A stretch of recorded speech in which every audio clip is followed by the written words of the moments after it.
Assalamualaikum warahmatullahi wabarakatuh. Halo Sobat ATR Waalaikumsalam PPN. warahmatullahi Oh, siap. Halo Sobat ATR Waalaikumsalam PPN. warahmatullahi wabarakatuh.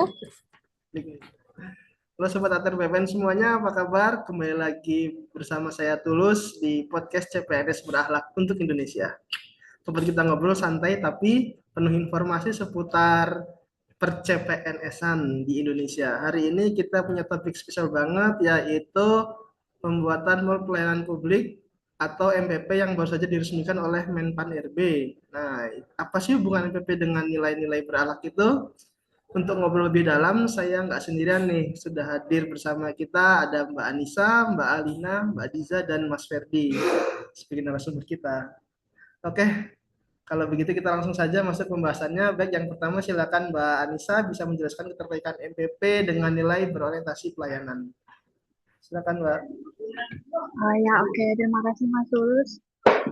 Di sini ini kan kita ngomongin tentang berorientasi pelayanan ya. Artinya kita itu sebagai ASN atau penyelenggara layanan publik itu harus benar-benar fokus ke kebutuhan masyarakat.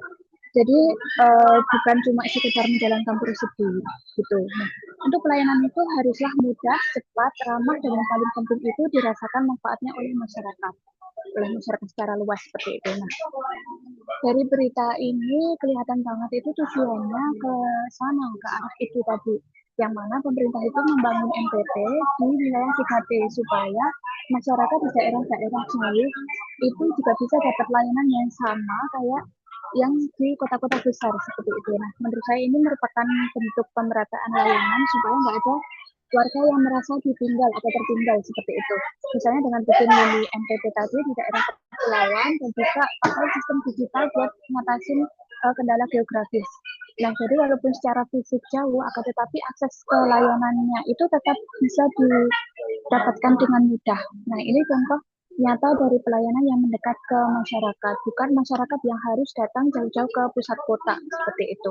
Jadi, prinsip pelayanan yang adil dan merata itu benar-benar dijalankan dan sesuai banget sama semangat nilai berakhlak, terutama di nilai berorientasi pelayanan. Seperti itu Mas Tulus, mungkin cukup dari saya.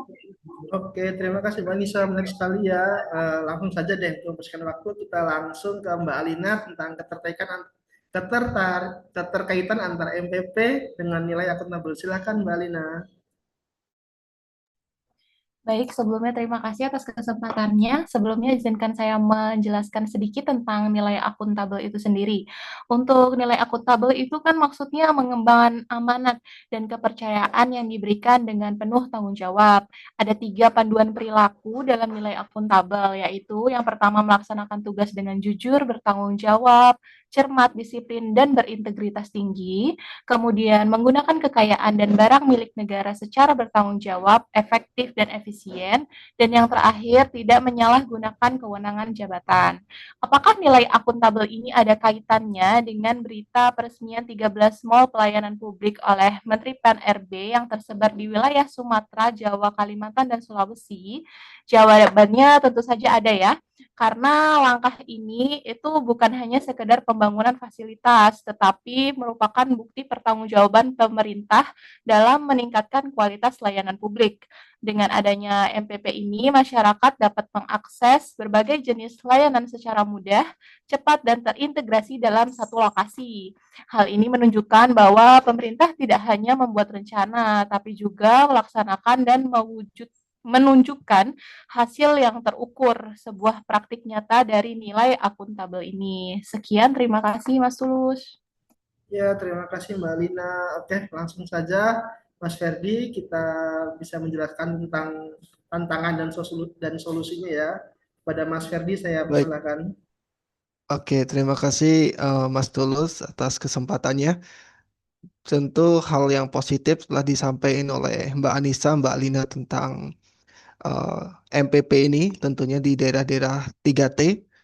Selain itu, hal-hal positif itu juga memiliki tantangan yang perlu kita tanggapi cukup serius, mulai dari jauhnya dari pusat pemerintah dan sulit dijangkau karena mempengaruhi kecepatan dari koordinasi dan pendampingan itu sendiri di mall pelayanan publik tersebut.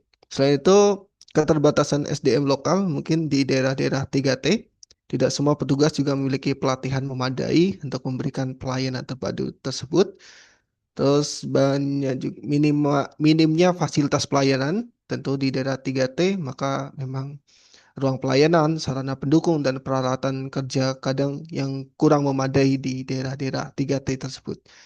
Maka solusi-solusinya mungkin ada pendampingan lapangan secara berkala oleh tim pusat atau provinsi, tentunya pelatihan intensif bagi SDM lokal agar mampu memberikan pelayanan yang ramah, tepat, dan solutif untuk membantu masyarakat terutama di wilayah 3T dalam mengakses mall pelayanan publik tersebut.